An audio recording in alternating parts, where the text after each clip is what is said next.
Foods interact with different areas of our body, different areas of our brain. It's not as simple as food is sweet and it tastes good and that's going to magically make it more addictive.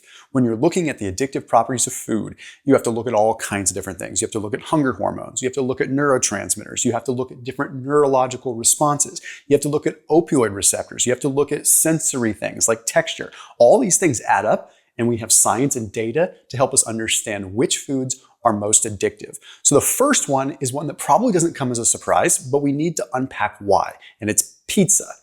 Now, I'm not gonna lie, I enjoy pizza. I think most of us do, and I'm not gonna sit here and demonize pizza, but I am gonna look at this somewhat objectively and really suggest that it is a perfect storm of different addictive properties. As a matter of fact, there was a study that was published in the American Journal of Clinical Nutrition that literally said, and I quote, "Humans are evolutionarily designed to find carbs and fats more rewarding." So when you look at how pizza works, it's really targeting several different aspects of the human reward system.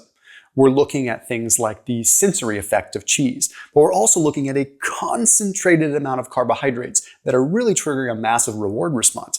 But a lot of us don't realize that fats trigger a huge reward response. Okay, these are the most calorically dense thing that you can consume. So when the body sees high concentrations of fats and oils, unless you're doing something very specific like a ketogenic diet where you're actually producing a different sort of fourth macronutrient, so to speak, you're really giving your body a reason to indulge because it thinks, oh my gosh, I can store up on this and I can preserve it for later. But what we're starting to find is that these high fat concentrations, especially when combined with very concentrated refined starches, you actually have a stimulation of what is called the vagus nerve. And the stimulation of the vagus nerve travels up to the brain and it triggers a neurotransmitter response. It triggers a dopamine response that makes it just a highly rewarding food. So something can taste good without it being highly addictive.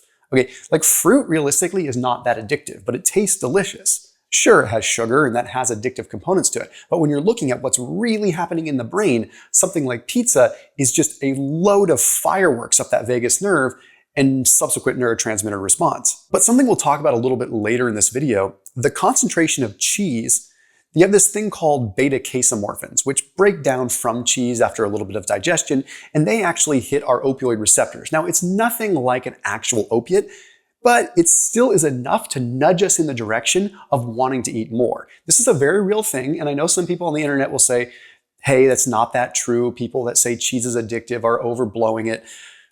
I don't think it's being overblown. It's a very real thing. There's like 10 times the amount of beta-casomorphins in cheese compared to milk, and there's a significant amount of beta-casomorphins even in milk compared to other foods. So there is a big thing to focus on. I just don't think we should obsess over it. Now, another thing that we forget is that when you're having tomato sauce, unless you're making pizza from scratch at home, and I commend you if you are, that is awesome, there's a lot of sugar in that tomato sauce. So you're just getting, again, a bunch of neurological fireworks, which leads me right into the next one, which falls into a very similar category.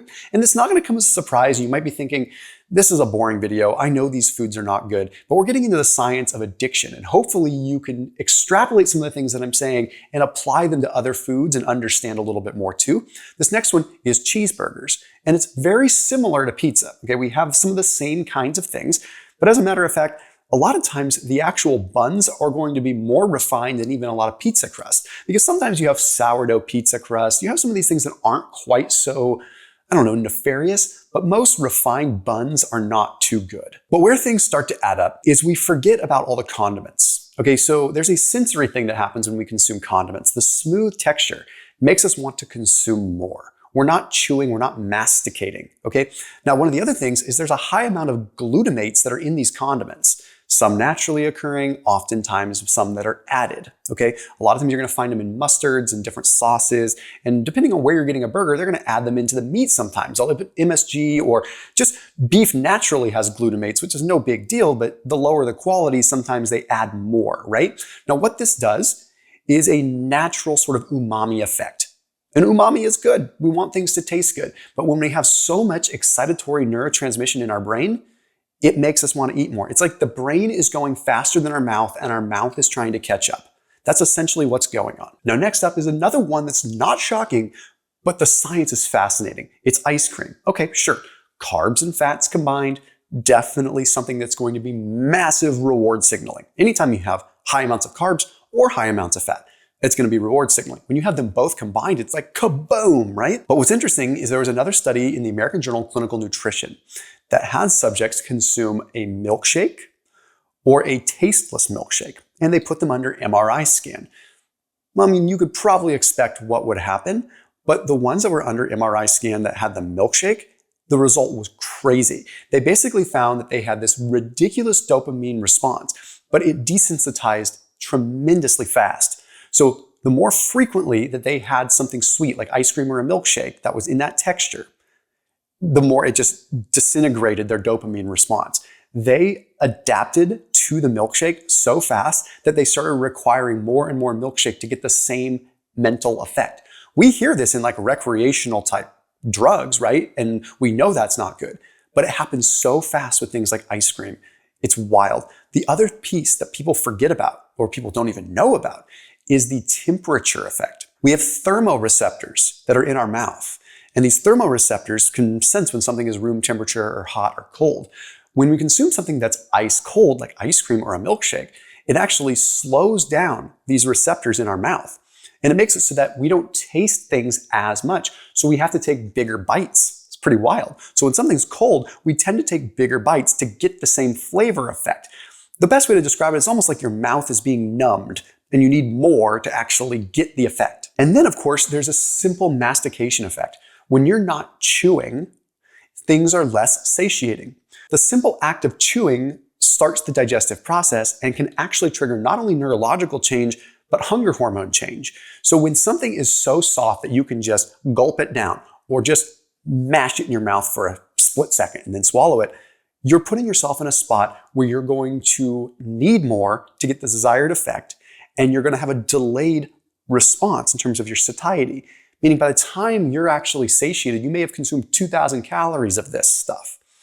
Now, one of the things that I suggest that people do before having any kind of treat is have a protein shake or have something that is satiating first. I am not going to lie, I've got small kids. I want to enjoy ice cream. I want to enjoy pizza. I want to enjoy these things, but particularly things that are going to be easy to overeat, I consume something with some protein in it first.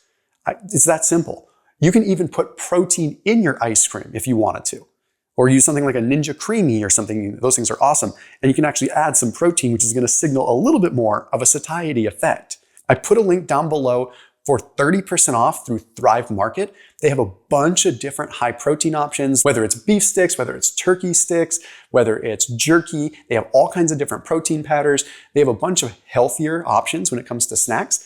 I highly recommend you check them out if you're doing any kind of grocery shopping and trying to restock your house in a healthier way. Right now, the way that grocery prices are, when you go to the grocery store, you're going to be spending an arm and a leg for any bit of food, not to mention things that are a little bit healthier, if you can even find them. So Thrive Market has made it so that these foods are attainable to regular people from a price perspective and also just from a location perspective because it gets delivered to your doorstep. They do all the work for you by sorting them out. So they're sorted by diet type, by category, and there's no hidden nasty ingredients. That's the best part, is they're transparent about what's there. So that link, 30% off your entire grocery order plus a free gift. Just use the link that's in the top line of the description underneath this video. The next one is interesting. It's anything that's crunchy and savory. Now we're talking mainly like chips and things like that, which is no surprise once again, but I want to talk about a particular sensory study that was really, really wild. So chips have a crunch, and people have often said that things that are crunchy have a better effect when it comes down to just making you want to eat more. So this study was out of Oxford University, and they had subjects eat 180 Pringles chips. So 180 Pringles chips. And what they did is they actually put them in a soundproof booth, and they put headphones on them and a microphone. And when they would take a bite, they would either turn the volume down on the crunch or increase the volume of the crunch. What they found is that the louder the crunch, the more they perceived the chip as fresh and the more they wanted to eat. The softer the sound, they didn't want to eat as much, and they perceived the Pringle as stale, even if it wasn't. And this is telling us so much about the crunch. And food technology and scientists, they know this. They know how to make a thing be more crunchy or more appealing. So you have to be careful. Like when things add a crunch to it on purpose, it's going to be problematic. But you can sort of hijack this a little bit if you want to. Things like carrot sticks, something that's going to have a crunch. Celery, I know it's lame, but I mean, you're getting that crunch, you're getting that sensory effect that actually makes something feel fresh. But it's wild because when you're combining these high fats, high carbs, and you're getting this crunch, again, it's sensory overload. Now I want to specifically talk about cheese for a minute because it needs its own little section.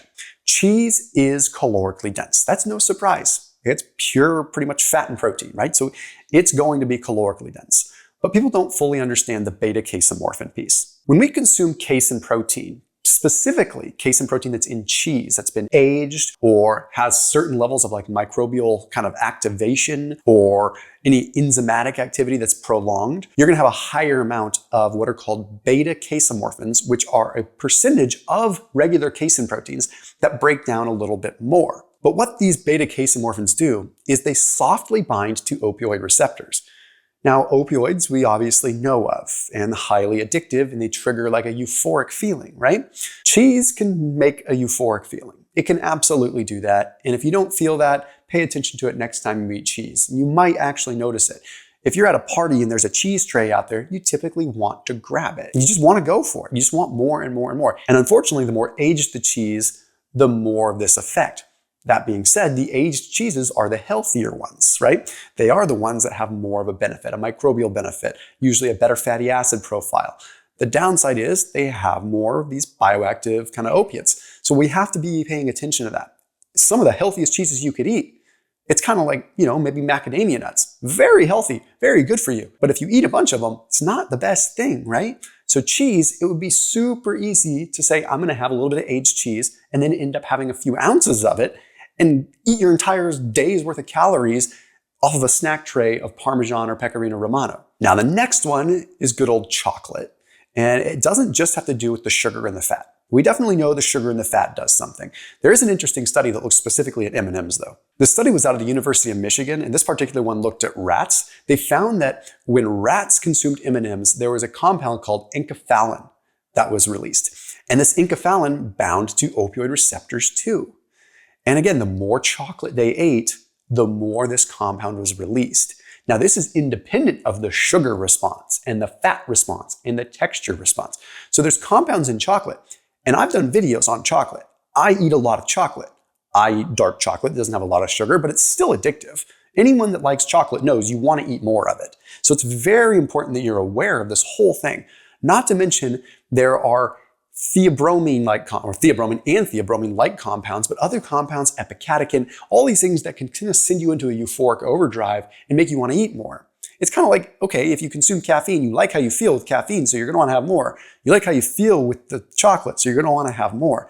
So what my recommendation here would be is switch to as dark of a chocolate as you possibly can. Of course, try to make it more of a sugar-free chocolate. And if you can, try to have your chocolate earlier in the day, and you're going to find that you're actually having more control. So my chocolate a lot of times is in the morning compared to like a lot of people like to have their chocolate in the evening. I will occasionally do that. I have chocolate all the time, but I do like to have chocolate more so in the morning if I'm going to indulge. Just a quick mention here on French fries.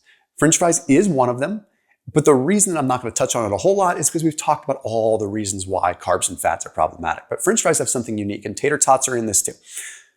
Anytime you have a contrast of crunchy to soft, it is even more of a heightened sensory effect. When does that really exist in nature all that much? You have some fruits, right? But for the most part, like, yeah, you could sear a steak and probably get that, but you could also like kind of pivot this. Like if you're dieting and there's bland food, if you get something to be kind of seared and crispy on the outside and soft on the inside, you're gonna get more of a sensory effect. Maybe you'll get more emotional satisfaction out of the actual food. Now, the one that I saved for last is one that is always a controversial hot topic: diet sodas.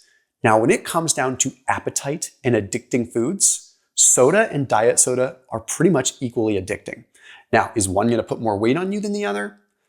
Probably. The fact of the matter is you're stimulating your appetite and getting the same addictive properties, whether it's diet or not. There was a study that was published in the Journal of Food Science and Technology, and they took a look at a bunch of natural sweeteners, sucrose, they looked at stevia, they looked at xylitol, and then they looked at artificial sweeteners. They looked at sucralose, they looked at acesulfame potassium, they looked at aspartame. And what they found with this was rather interesting. Compared to water, all of these triggered a dopamine response. Now, the natural sweeteners, believe it or not, stevia and sucrose actually had some of the higher ratings when it came down to taste.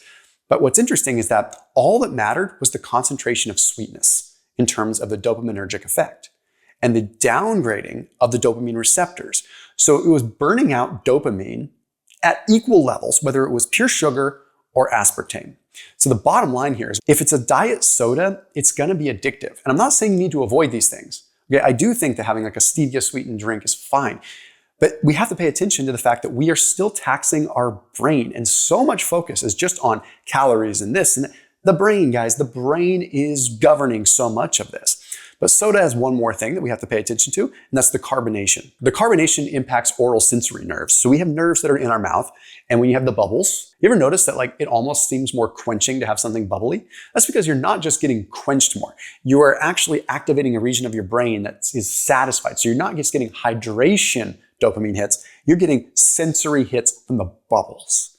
So when we look at how foods really impact us with appetite and how they really make us more prone to wanting to eat more, we need to stop just looking at calories because there is a true metabolic play there. And the more like nourished you are and enough calories, you're going to have less appetite. But individual foods that are addictive hijack and override that. So I would pay attention to these foods first and watch your calories fall in line. I'll see you tomorrow.